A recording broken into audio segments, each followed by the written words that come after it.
Thank you, Toastmaster of the Day, for that wonderful welcome. And thank you, Tirunelveli Toastmasters, for making me feel so warm and welcome in this group. Indeed, let me start with first apologizing. I'm in a personal emergency because of which I'm not able to switch on my camera, so please excuse me for that. Having said that, let me get on to the session. Can someone quickly acknowledge that you are able to hear me clearly? Yes, ma'am. We can hear you.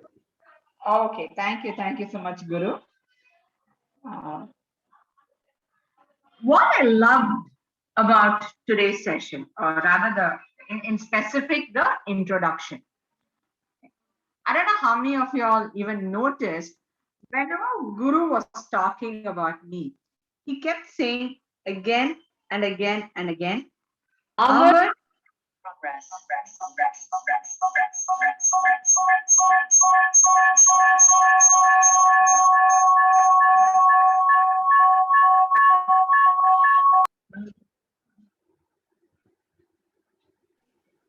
Are you all able to hear?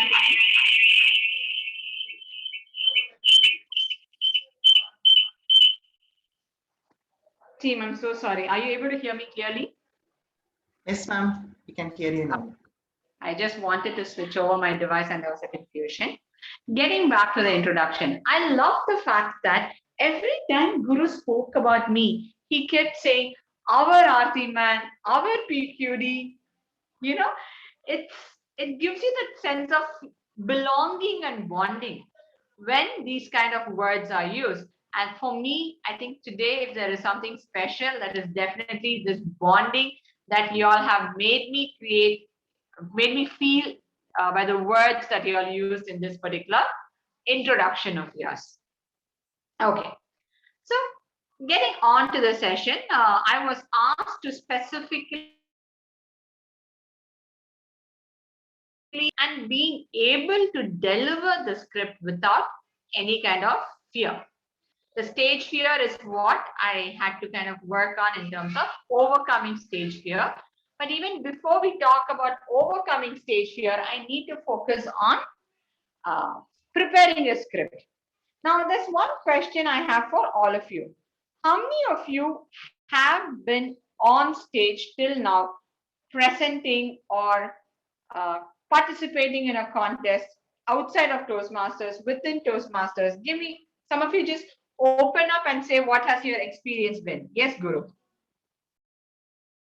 First thing which I experienced while contesting in a contest is stage fear.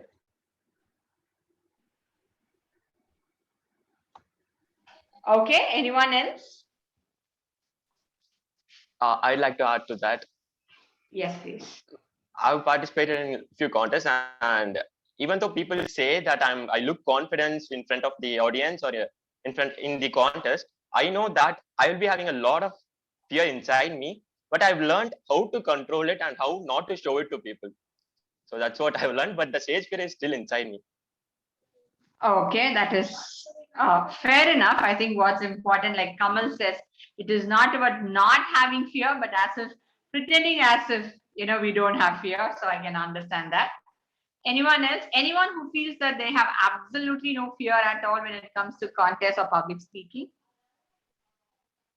I have it, but when the stage of competition increases, the fear level also goes up. So when it is in the club level, the fear of confidence is literally nil. And when it goes to the area district level, I have faced it like straight up to my face, and I've experienced that shivering inside. Okay, so as long as you are there in your club level, you're very comfortable. The minute you step onto the bigger arena, that is when the fear concept comes in. Okay, great. Now I'm going to get into the actual scripting of the script. Please let me know if you're able to see a presentation. Yes, ma'am. We are able to view the presentation. Okay, great. Just 1 second. I'm still trying to figure this out because I'm not able to see it. I'm sorry, guys. In fact, there was a challenge. My grandmother passed away, so I had to come for the funeral. And I'm still there and I'm taking it on my mobile. And that is why this challenge of not being able to switch between, since I'm not having it on my system, I'm still figuring out how to. I'm so sorry, ma'am, to hear that. Thank you. Thank you so much. Okay, you are able to see my this one, right? Yeah, we are Yes, able to see it. yes. Right? Okay, and are you seeing scripting the script? Yes. Fantastic. In that case, we are fine. So when you're talking about either a 2-minute speech, you probably will see a lot of Toastmasters being suddenly called as guests to address. Some of them, like for example, as a PQD, I would be asked again and again to give a quick speech, which I would not be prepared at all. And even in all these situations, we need to be prepared to be able to deliver a good script.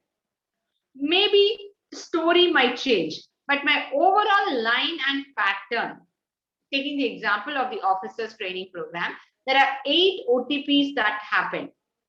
Now, for each OTP, I use a different story, but the point I drive is the same. And the way I conclude by leaving them or trying to leave them with a message which is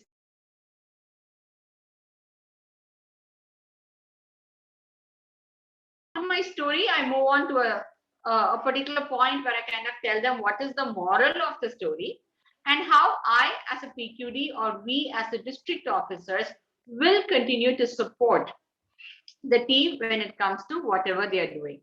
So this is the pattern, but the story keeps changing, which means even for a quick 2 minutes or 3 minute speech, which you see most of us deliver impromptu, there is a particular script that has been prepared already. If you think the best speakers, now I'm talking about world champions or world renowned speakers like even Bernard Shaw and take any of the big speakers for that matter, all of them prepare. There is nothing called being not prepared for a speech. So the basis of scripting is there is a technique, and I'm going to tell you only about this technique. There is a technique called Monroe's motivated sequence. If you use this technique and make sure these 5 components are there in this particular order to deliver a speech, then your point gets across effectively. The first step in Monroe's motivated sequence is attention. Anytime you're talking to an audience, whatever you do, for example, today, the way I started on of the system challenge is not the best way to start a speech, right? So anytime you start a speech, what you need to do is to capture the attention of the audience. And how do you capture the attention of the audience? Use a quotation. You know what you're going to speak about. Make sure you start with a quotation related to your speech. Or you could always ask a question to the audience. How many of you, this is what I did, how many of you have been on stage and you faced stage fear? Or you've never faced stage fear? And I got some answers. Now, this is a question where I expect an answer. But there might be a question where instead of verbally telling me the answer, I will ask you to think of the answer. That is an introspective question. And then a startling fact. For example, did you know that per second, there are about 300 people who are committing or attempting to commit suicide? That's a startling fact. So some such fact which will get the attention of the audience. It will kind of tell the audience what is it that you're going to tell them and how the connect between your opening statement and what the content is going to be all about. So you gather the attention of the audience by a quotation, an introspective question, or a startling fact. From attention, now you move on to the next step, which is the need. Now, you've said, okay, for example, we'll take the suicide situations. You said that on an average, there are about 300 people committing suicide every minute. So what is the need for which you're having this topic? Is this about stopping? Is this about completely ending suicides? Or do you just want to create awareness? I'll give you an interesting information. You see these Dolo tablets, right? Right now, how Dolo tablets are created, you have to just press, pop open one and take it. Typical Dolo example. Do you know how this kind of a packaging was invented? Somewhere in 1940s, the number of suicide cases in the US was quite high. There was a lot of antidepressants, and normally antidepressants used to be given in a bottle. So what would people do? High level of depression, they would take the complete like 60 tablets of antidepressants and commit suicide. So a lot of manufacturing companies were under challenge because of this, and they had to come up with some other way of antidepressants had to be given, yet they should not be used to commit suicide. So what do? A lot of research was going on, and at one point of time, someone in the team said, instead of having a bottle with 60 tablets or 30 tablets, why don't we go with these individual capsules kind of a model where a person has to pop one medicine and can't just pour all the medicines out from the bottle. And that is how this particular packaging was created for the very first time, or invented, as you would want to call it. And incidentally, because these people who wanted to commit suicide using these tablets had to pop the tablet one after another, by the time they ended up taking 30 or 60 tablets out of that cover, they had pretty much calmed down from the frantic state that they were in. That physical action of having to take it out, kind of calmed down, because of which the number of suicide cases also came down.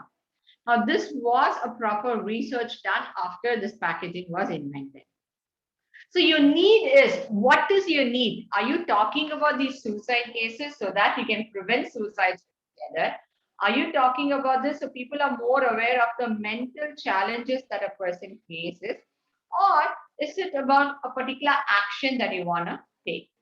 Create the need with the audience. This is where you make the audience feel that here is the need for a particular change. How do you create the need? You can talk about examples. You can talk about illustrations. This is where normally we use our personal story. And in Toastmasters, you would hear this concept of triads again and again and again. So what is triads? Anything that is told 3 times is what is called as a triad. Why triad? When you talk about one incident, it is an event or an incident. When you talk about the same thing happening twice, it becomes coincidence. Only when it happens the 3rd time do you see a pattern. And human brain is so wired that it can recognize patterns. And that is why, because we want to recognize patterns, we have a kind of, how do I say, an affiliation towards patterns. We in Toastmasters encourage the use of triads. So your need is all about an example or an illustration, and introduce the concept of triads over there. Now, the first need is your most powerful or important story. Your second need is a particular slap. A typical, slap you see in movies where, the hero or the heroine gets slapped again and again and they start realizing. That is the second story.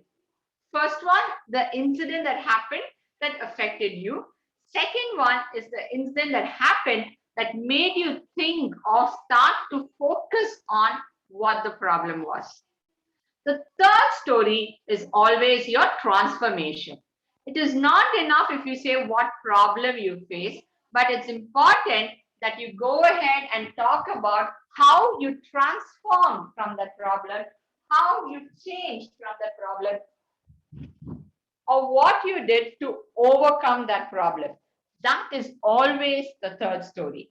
Many a times we've seen people who talk about the first two instances, or even they talk about the third incident, but they don't tell how the transformation happened. How transformation happened is extremely important. Then you move on to what is in Monroe's sequence called satisfaction. We saw how to get the attention. Now a need has created. Now all of us agree that suicide is a concern. We have to do something to fix that problem. The need has been identified. But then how do you go ahead and fix the need? This is where you'll talk about solution. A script where you only talk about problems and you do not talk about solution to the particular problem is a half-baked script. So remember, this is also the turning point. While you discover the solution, you talk about how you implemented it. That is the turning point in the entire story. And then you talk about visualization. There is a need, there is a solution. But why should I pick up that solution? That is when you, as the speaker, will help me, the audience, visualize. And how do you help me visualize? There is a positive method, negative method, and contrast method. So for example, when you're talking about safety sessions, I'm talking about why you should wear helmet. Let's say something as simple as why should you wear helmet? Or in today's scenario, why we should maintain SMS, social distancing, mask, and sanitizer.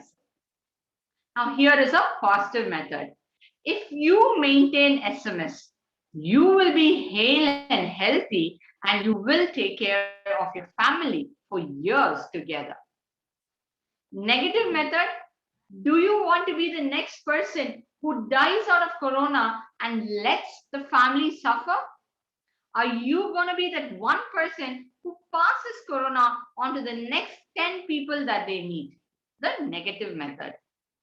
Contrast would be, here is A, who takes care of his family by taking care of himself. Here is B, who does not care for the family or does not care for the society. Who do you want to be, A or B? This is something I actually came up only in the spur of the moment, not something I thought.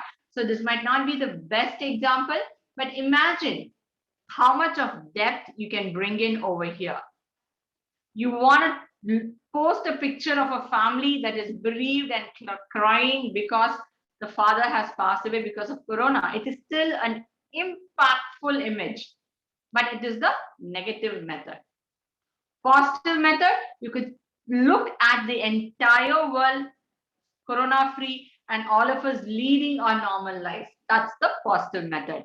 Whether you want to use the positive method or the negative method is your choice, or you can use the contrast method, but make sure you help the audience visualize what will happen when I implement your solution, because that is critical and of high importance. And then comes the closing. You've done it all. You captured their attention, you created the need, you spoke about the solution, you help them visualize what will happen if they implement the solution or if they did not implement the solution. And now you'll have to close your speech. And for closing, it is important. 90% I like the call for action. I'm vaccinated. Have you? I took my vaccine. Have you? I took my vaccine and I've made sure my family is safe. How about you? So something, I always like this call for action, because the minute they look at you and say, yes, I will, you know for a fact you won the hearts of your audience. You know that your objective has been met. So call for action is my personal favorite, but I also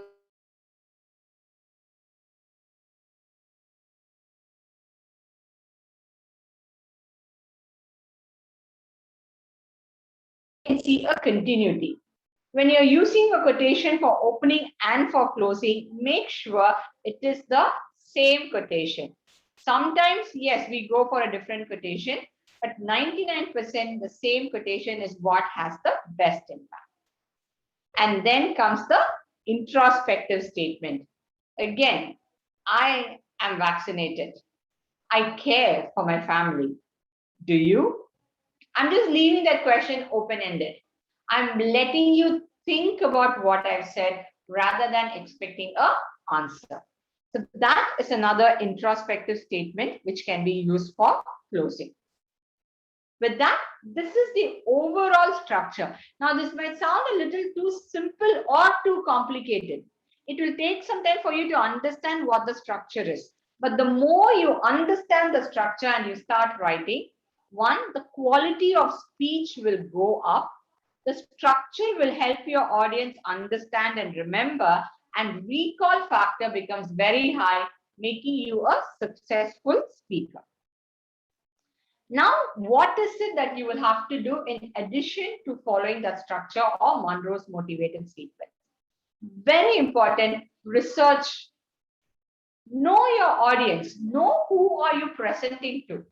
I will not present the same content to a team of doctors that I would to a different team where, let's say, it is all of college students. If I'm talking about Corona to college students, my approach will be different than my approach will be with the doctors. So first, know your audience. Identify from which part of the country they are from. Is it a mixed audience? What is the demographics, the age group of the audience? Do all of them understand the language in which you're going to be presenting? Spend some time to know who your audience is. Second, know your venue. Today, I goofed up. This is the best example of what you should not do. I've never done a session till date on my mobile. All these 1.5 years of Zoom calls has always been on a laptop. I should have spent some time earlier trying to figure out how to connect in my tab, how to make sure I can present. More importantly, do I have internet balance? After I connected on my second device, I got a message, you don't have balance. So I had to quickly recharge. Very simple things, but it made me anxious. I was quite upset. I needed some time to balance it out. So always know your venue. And the third and most important factor, know your style. A lot of people you'll see will start with humor. I didn't even use that word humor in anywhere in this session of mine. Why? Because humor is not something that comes to me naturally. Now, when humor does not come to me naturally and I try using humor, I am under a lot of pressure to perform, number one. Number two, I'm not delivering my best because I'm not great at it. Number three, if you think you're using humor and the other person does not smile or laugh, I get quite upset. I get worried, because of which I will not use something that I'm not comfortable with. Another great example will be body language. You would see a lot of people in Toastmasters using excessive body language. Now, I'm not comfortable with excessive body language. What comes naturally to me is a simple style of hand movement and head gestures and walking around the platform and talking. I'm very comfortable with that because I have a training background. I've been doing it for 17 years. But if I'm not supposed to do it and I want to try something different like dramatization, I'm not saying you should not dramatize, but if it doesn't come to you naturally, if it's difficult for you, don't do it. I have opened an ISC area level speech with the song Oororum Puliyamaram. Many of you would have heard that song. It's a song sung by transgenders. My speech was also about a particular transgender relating incident. So I sang the song. I was confident that in the area I will sail through, so I took the risk of singing. But I realized it didn't work. So in the division, I did not use it. I changed my style. Similarly, you need to know your style. It's okay to try something which is not your style once in a while, but don't make a habit that will make it difficult for you. And with that, I conclude my education session on scripting a script. I hope this was useful. If you have any questions, I'm open to any questions. Please unmute and ask me questions.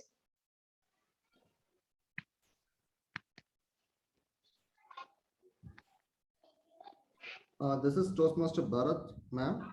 Yes, Bharath.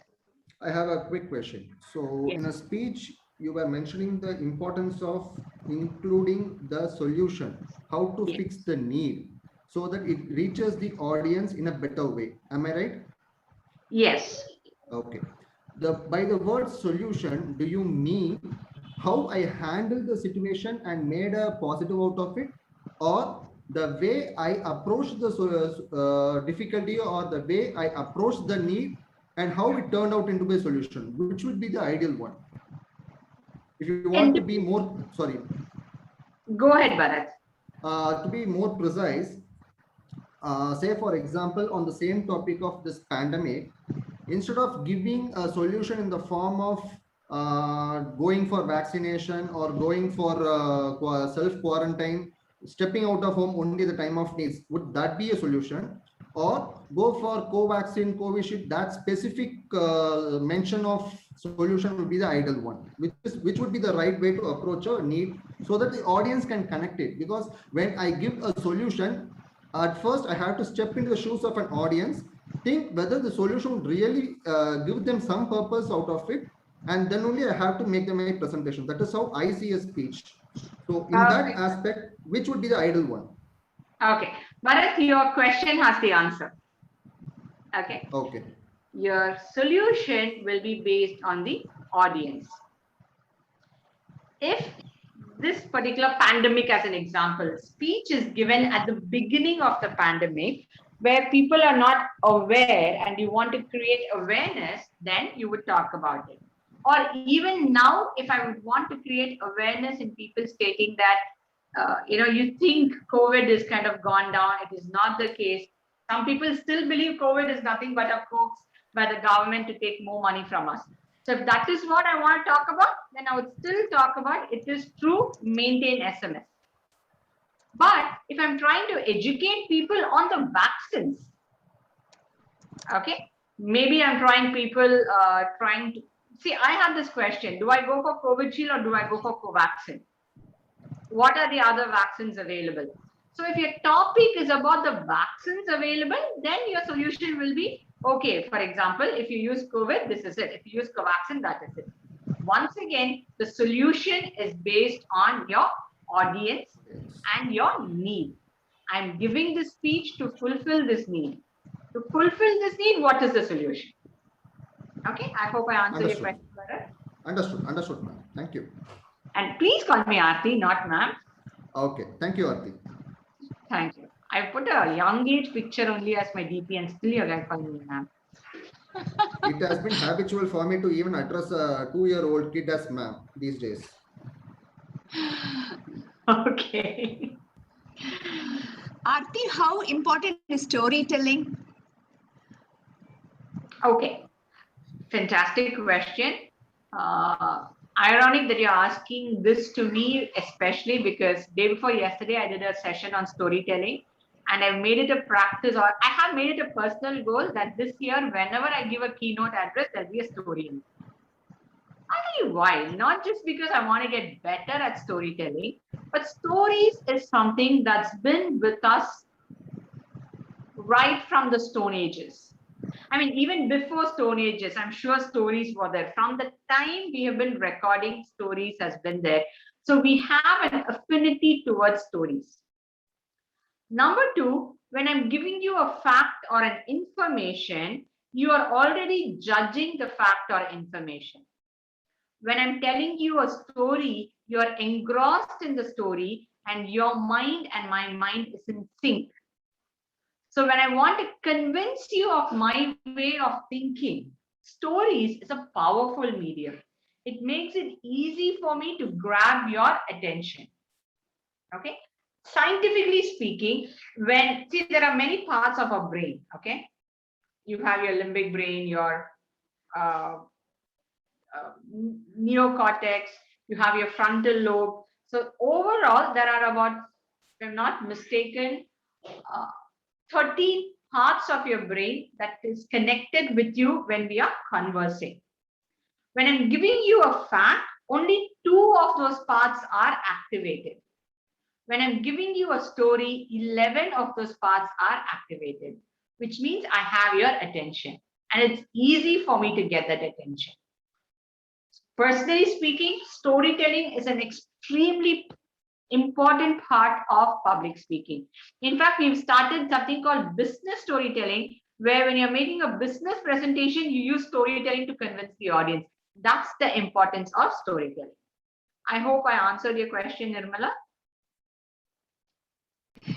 Yes, you did, ma'am. Thank you. Thank you.